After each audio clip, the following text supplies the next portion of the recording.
Yes, customer service is everything. You need an incredible customer experience. You need to get clients who are going to trust you so that you can put your great design choices out there. But ultimately, you need to be in control. And that is how everybody wins and everybody is happy. All right. I'm Rebecca Hay, and I've built a successful interior design business by trial and error, podcasts, online courses, and so many freaking books. Over the last decade, I've grown from an insecure student to having false starts to careers, and now I'm finally in the place where I want to be. Throughout my journey, it's been pretty obvious that I'm passionate about business and helping other entrepreneurs do the same. Each week, I'll share tangible takeaways from my own experience and the experiences of other badass women to help you build your confidence and change your business.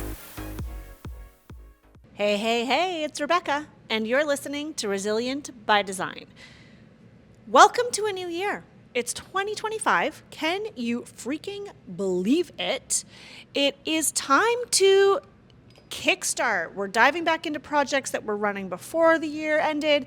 We're diving into some new projects. We're starting to look forward, decide who are our clients. You know, if you were inside Designer's Room, then you'll know we have a really great goal setting, marketing plan setting, call happening in January. Hopefully you're excited for the year ahead. Today I want to talk about one focus. If you only picked one thing to focus on in all of 2025, here's my recommendation.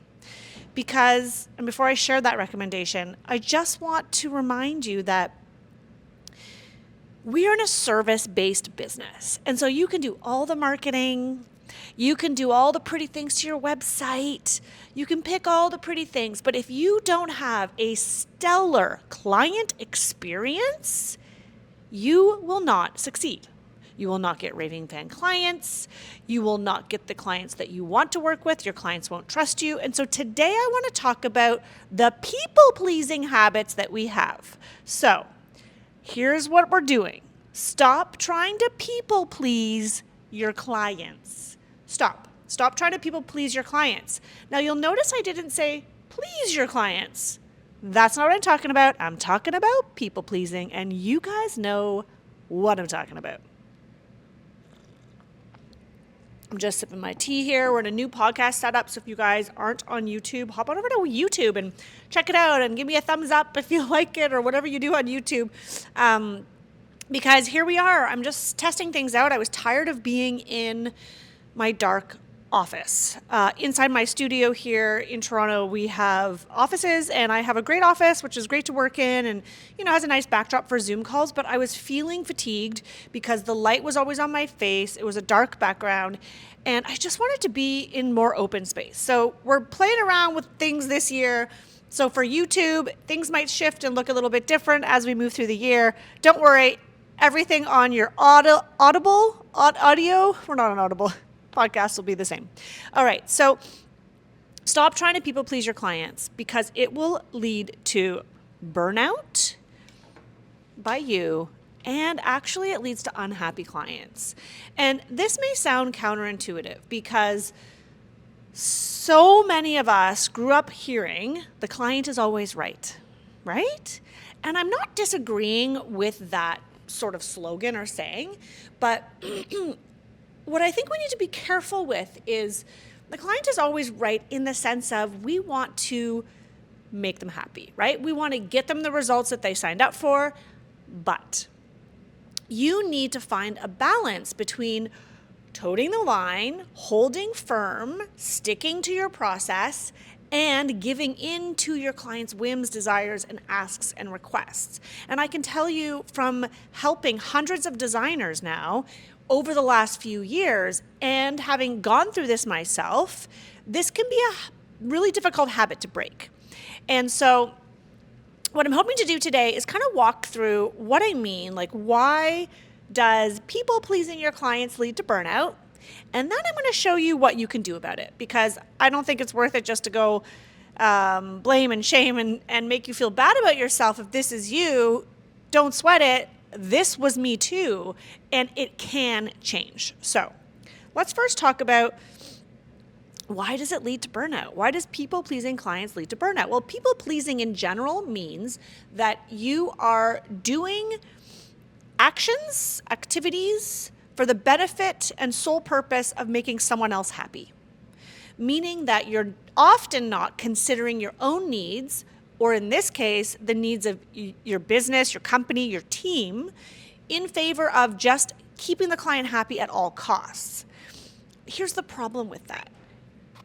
Oh, so many things. Where do I begin?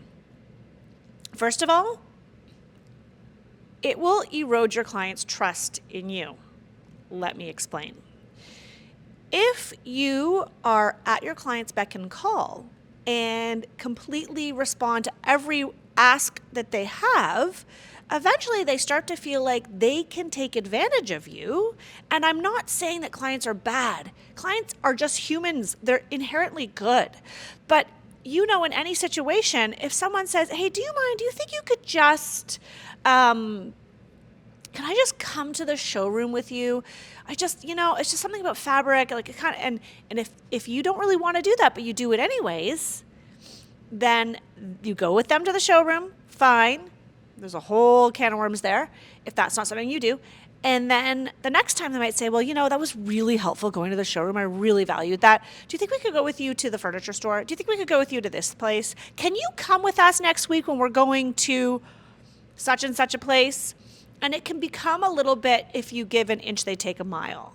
And I don't want this to sound negative, because what I want to do is to empower you, to show you that it actually doesn't always work in your client's, to your client's benefit. And take this with a grain of salt, okay? You know that my process, I do full service design and I don't drag my clients around. This is just one example. If you are someone who, and we have designers inside Power of Process who say, I love shopping with my clients, amazing, then this example isn't the best for you.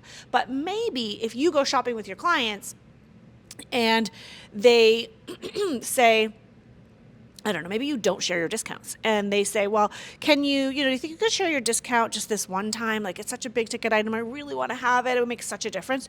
Sure, no problem. What does that mean for the next time? And then the next time. Or maybe you're on vacation in Italy and there's work happening at the house, that's your project. But you're on vacation, your client knows, your client said, don't worry about it, I got this. Like, nothing's really happening with the contractor in the next couple of weeks. They're just framing. And then you get a call in Italy from your client panicking, saying they're laying the tile, but something doesn't look right.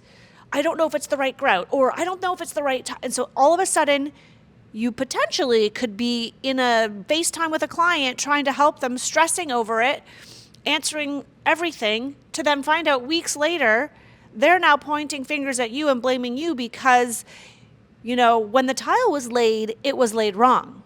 Well, it's like, listen, lady, I wasn't there. I tried to help you. I went out of my way to help you while I was on vacation, and no thanks. No thanks for all the extra effort. I don't know if any of these examples resonate with you. These are just some examples that I have seen.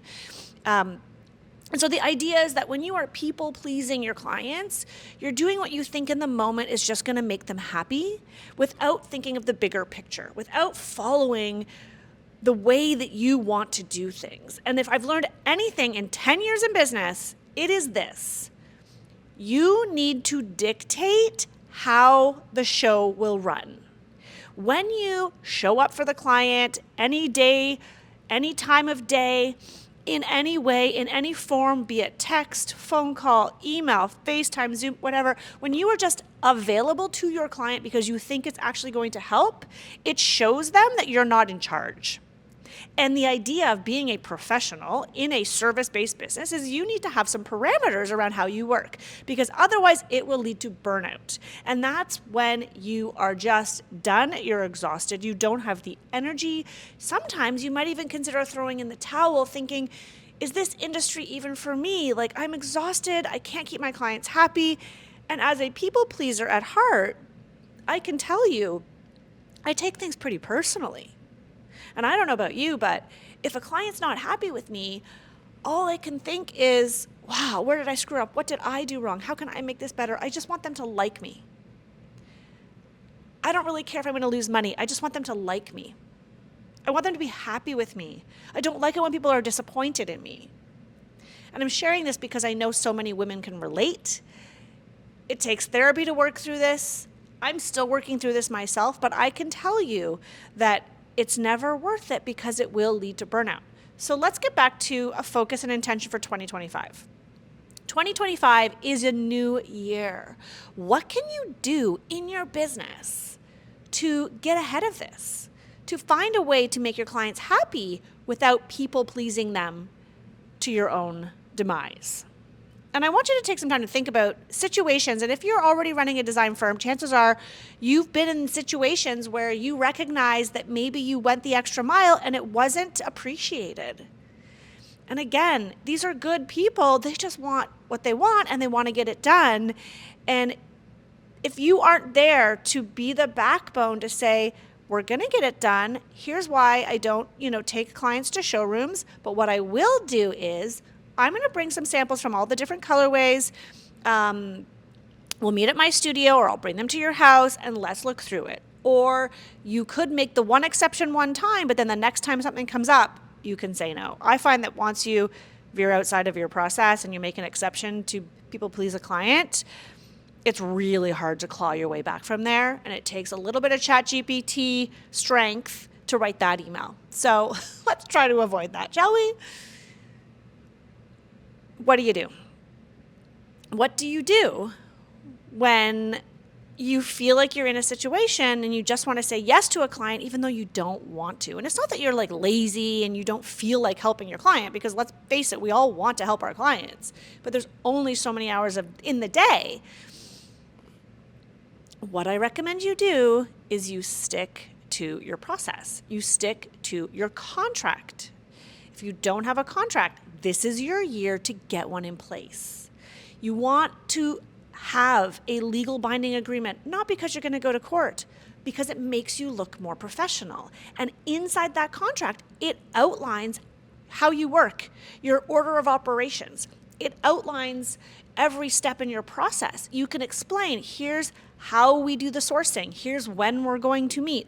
It shows your clients that you've got their back and that you know what you're doing, you look professional. So if you don't have a contract yet, this might be your year to hire a lawyer, go and get yourself a contract. Before we dive into what you can do differently this year, besides, of course, getting a contract, I know that there are some of you that are in situations right now that are feeling tried, tested by a project, by a contractor, by clients. And I want to tell you, I've already done an episode about this. So if you want to figure out how you can deal with an unhappy client, like maybe you're like, Rebecca, this episode's coming in a little too late. It's too far gone. I just want the project to be over because I can't do anything right by this client. Go back and listen to episode number 67, How to Deal with Unhappy Clients. Episode 67, where I'm going to walk you through some strategies that you can use, and we will include that in our show notes. Okay, so here we go. What can you do differently? Well, first of all, you can get a contract. Amazing. Second of all, make sure you're working with the right clients. And the only way you can do that is if you're really properly pre-qualifying your clients. So perhaps maybe in 2024, you didn't get those raving fan clients, or you thought they were going to be amazing and it turns out they were a little extra demanding, or maybe the project went great, but you just felt like a little used and abused or a little tired and maybe you burnt out. What I'm going to suggest you do is really hone in on your discovery call. You guys know that I have a free script. If you want to get it, just go to RebeccaHay.com/discovery. You can download the script that I use with the checklist of questions that I ask every time I have a phone call with a potential client. It has been so impactful to help me really get to the bottom of, is this the right type of client for me? Do I want to work with them? Do they want to go shopping? Do they have an adequate budget? How did they find out about me? All of those questions and more are inside that script, so definitely go get that. You can download it for free. We'll link that in the show notes as well, RebeccaHay.com/discovery. But you really do need to pre-qualify your clients. look at where your clients are coming from. And a great exercise that I love to do as part of my end of year review. So if you missed the end of year review call that I did in Designer's Room in December, if you remember, go back and listen or watch it because it's saved. But if you haven't done something like this before, there's one activity that I recommend you do, and that would be ask your client where they found you.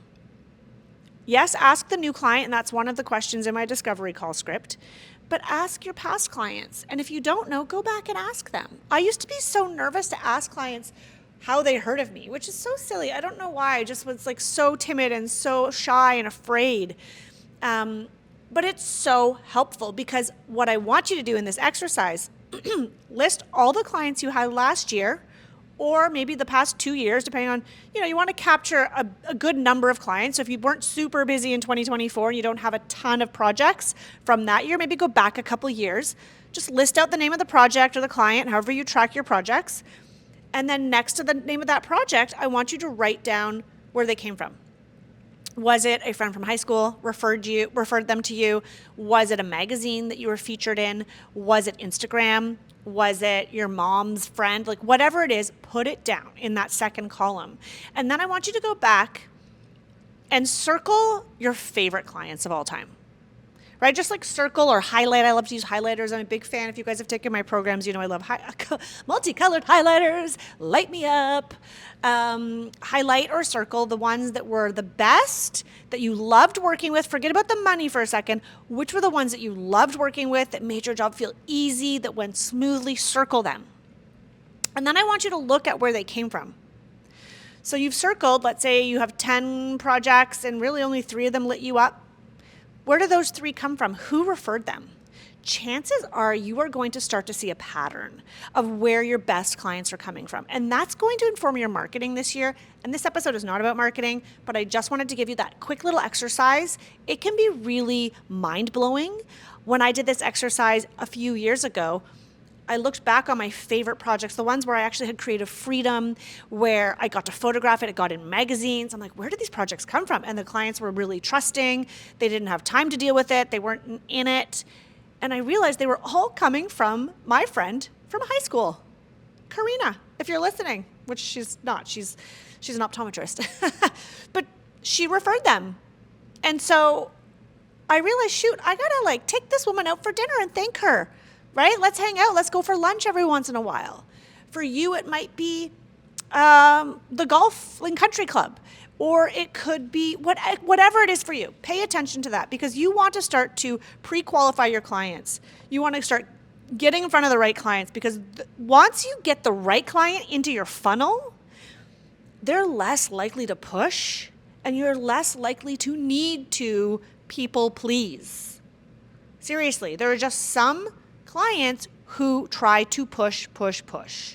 And if you've had those clients before, you know what I'm talking about. So the next thing that you can do differently to try to not people please every client all the time is stick to your process.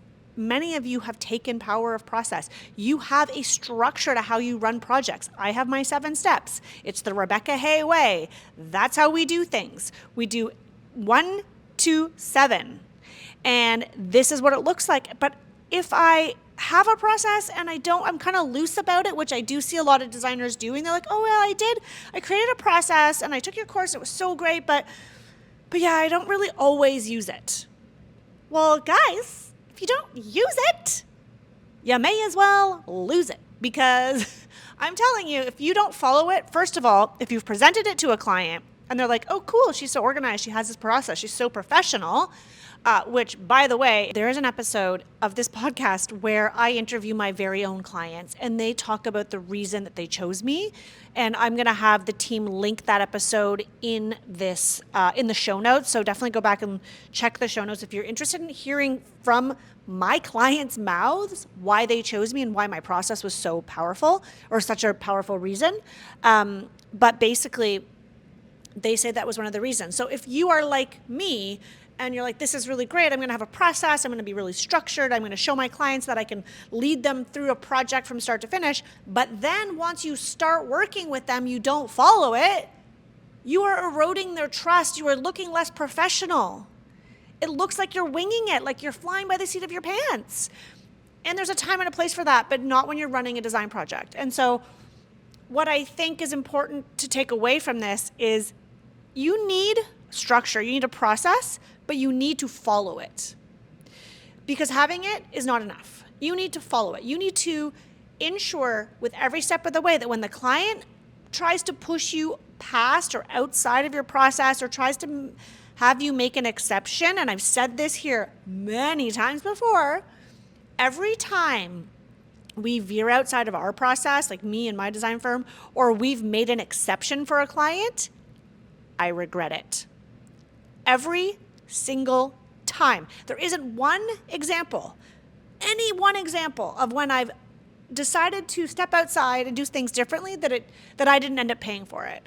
And it could be something as simple as, well, let me just tweak how we're going to bill. Yeah, you're right. Maybe we'll bill you 50% for our design fee up front and then the other 50% after the presentation. I've not done that, but it could be something like that. And then you're chasing the client for money. Or it could be something like, you know what, we're going to break it into multiple presentations. I've done this. Where I'm like, you know what, it's a really big project. Let's present all the hard materials first, and then months later, we'll do the decorating. Well, guess what? That backfired because half the decorating got pulled off the table because there was no money left. And then we were not able to connect some of the finishes, and it was just like a whole shit show. So get your process and stick to it. And tell your clients, this is how we work. And then when they come to you and they ask for you to do something a little bit outside the box or do something a little bit different, you have to say no. And you say it in a polite, friendly way, and you explain why. The right clients aren't going to keep pushing. But if you can't stand your ground when they ask for you to do things differently, then eventually you'll do it more and more. And I've seen this snowball from my own experience, where towards the end, you don't even know how you got there and you regret making so many choices, but you can't change it. And then those clients are probably not going to write a rave review about you. And this is what seems counterintuitive. And this is what I've learned in 10 years of growing in design firm, is that you think you're doing the right thing by just giving them everything at all costs, but ultimately, a client who keeps pushing is never going to be satisfied. And you are going to be resentful, and that will come across. Those are not the clients that are going to write the rave Google reviews, who are going to then refer you to their clients. You're not going to leave that project feeling like, yes, we aced it. You're going to leave feeling like, oh my God, I just want to get this over with. Please, oh my God, is it behind me? How far behind me is it? Like, I can't wait till like June when I don't even have to think about that project anymore. That's burnout recipe, and you're not actually making your clients happy. A happy client is someone who feels like you listen, you understand them, but their experience of working with you is that you are a professional and that you run the show. It's like you're hosting a dinner party. As a designer, you're hosting the dinner party. The guests, aka your clients, are coming to you. And when you go to someone's house, you expect that they have a process, right? When you get to the door, somebody should greet you. They should probably open the door when you ring the doorbell, right? Maybe it's locked, you can't get in. Someone takes your coat. Maybe they offer you a drink, right?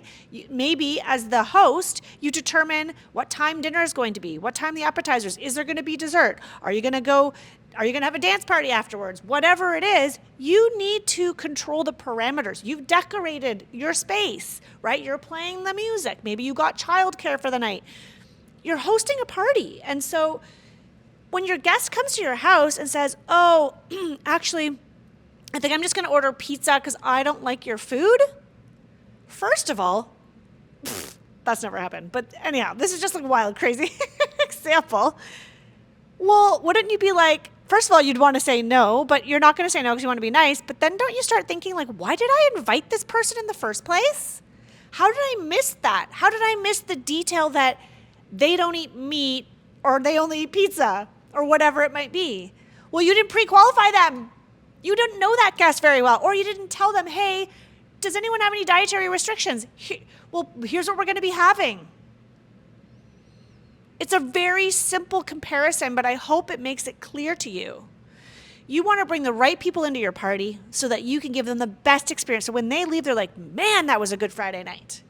Wow, Rebecca knows how to throw a good party. I wish I had thought of all those details and had everything organized so well. The same thing goes for running your design firm. And if you can hold those parameters to say, dinner's at 7. I'm sorry if you showed up hungry, but this is the plan, right? There's some appetizers here. Okay, have some appetizers. Have a cocktail, right? Go home, I don't care. Dinner's at 7 because the food's not ready. Who's going to argue with that? They'll be like, no, take it out of the oven. I like raw chicken. Like, come on. It is important that you control your environment so that you can actually give them a well-cooked chicken. If you can't control, I don't know how I ended up here, guys, but I'm just going to keep going with it. Woo! This was not part of my notes.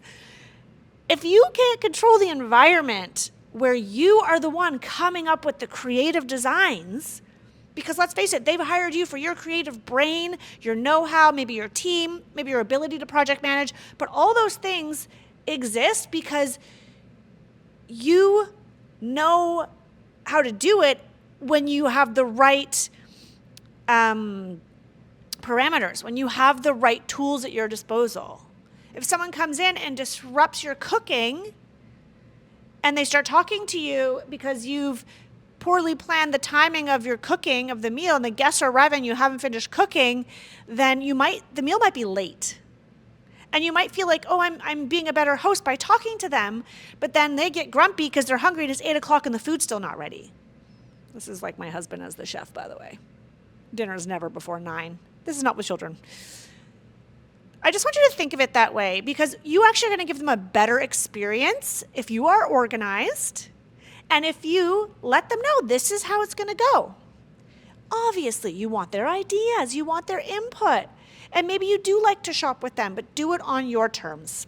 They will be happier, they will feel more taken care of, they will feel like you are in charge, and ultimately you will get to the end resolution or the end of your project more seamlessly and likely faster. Okay, woo, tangent.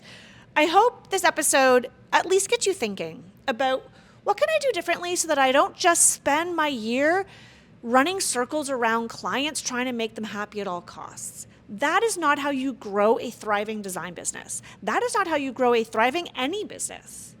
Yes, customer service is everything. You need an incredible customer experience.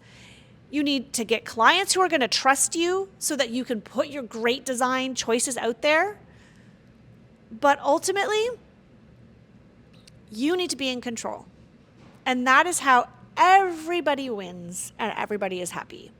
All right. I hope that gives you a little boost of confidence, a little bit of excitement, of ideas of what can you do a little bit differently this year to get those clients who are going to let you run the show. And what can you do a little bit differently inside your business to make sure that you are in charge and you have set ways of doing things so that you're not constantly reinventing the wheel and doing things differently for every client, because that is a recipe for burnout and the clients are never ultimately as satisfied in the end. So this may have been a controversial episode. If it is, send me a DM on Instagram. I would love to hear from you. Please share this episode with a friend. If there's someone you know who you think could benefit from hearing this, maybe you have a designer bestie who is so frustrated and gets struggles and is always complaining about their clients, maybe this is for them. Maybe they need to hear this message. So please do share the podcast. It's going to be a big year. It's going to be a great year. We've got a lot of exciting content coming down the pipeline in the podcast for you and on YouTube. So go watch us on YouTube. Let me know how I'm doing. And I'll see you guys soon.